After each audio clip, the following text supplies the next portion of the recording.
Bayangkan Anda punya sebuah ember, Anda mengisi ember itu dengan kecepatan air yang penuh. Anda mengucurkan budget iklan, hire influencer marketing, bayar buzzer, hingga promo gila-gilaan di media sosial. Tapi saat Anda melihat ke ember, kok nggak penuh-penuh? Kok bisa gitu? Karena di bagian bawah ember ternyata ada lubang yang kecil yang terbuka lebar, airnya keluar lebih cepat daripada yang Anda tuangkan. Dalam marketing, lubang itu namanya adalah churn rate.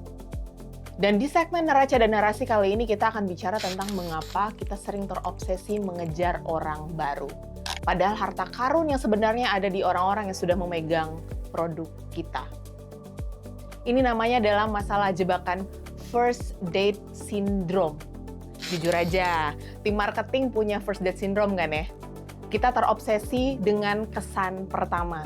Kita menghabiskan sekian juta rupiah untuk acquisition customer baru. Untuk membuat orang tertarik, klik beli untuk pertama kalinya. Kita perlakukan pelanggan baru seperti gebetan yang ingin kita pikat. Tapi setelah mereka beli, kita lupa. Kita anggap tugas kita udah selesai, lalu kita beralih ke gebetan baru. Di neraca keuangan ini terlihat seperti cost per acquisitions atau CAC yang bengkak tiap bulan. Begitu mereka sudah bayar, mereka jadi angka di database yang jarang kita sapa dengan manusiawi. Tapi di sisi narasi, ini adalah pengkhianatan. Anda memberitahu pelanggan kamu penting saat kamu belum jadi pelanggan. Lalu, apa bedanya perusahaan yang sukses retensinya dengan yang tidak sukses retensinya? Jawabannya bukan pada promo atau diskon, jawabannya ada pada narasi. Kebanyakan dari kita melihat retensi hanya sebuah angka. Berapa persen di balik angka yang beli, itu adalah neraca. Itu dingin, itu data mentah. Tapi narasi kemudian bertanya, kenapa mereka balik lagi? Mereka balik bukan karena harga murah, karena harga murah selalu bisa dikalahkan dengan kompetitor. Mereka balik karena mereka dilihat, dirasa, dan mereka dihargai. Mereka balik karena mereka merasa narasi brand Anda adalah bagian dari hidup mereka. Data memberitahu Anda bahwa kapan pelanggan biasanya pergi untuk membeli dan bertahan untuk kembali. Tapi narasi memberitahu Anda apa yang bisa dilakukan agar mereka tetap merasa relevan dengan brand Anda. Retensi adalah seni mengubah transaksi menjadi hubungan, dan hubungan teman-teman tidak dibangun dengan broadcast promo tiap hari. Hubungan dibangun dengan relevansi.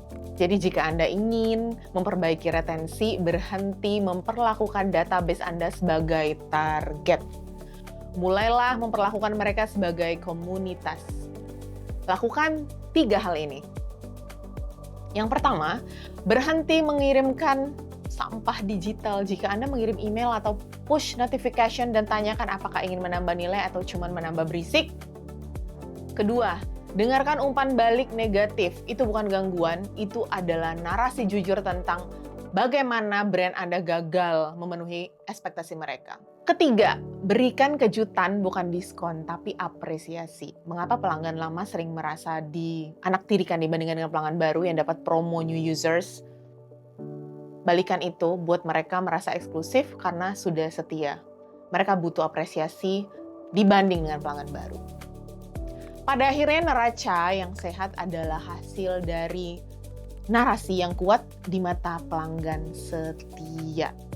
Mencari pelanggan baru itu mahal, tapi mempertahankan pelanggan lama itu adalah investasi paling berharga yang bisa Anda miliki. Jangan biarkan ember Anda bocor hanya karena Anda terlalu sibuk menatap air yang masuk dan lupa menjaga air yang sudah ada di dalam.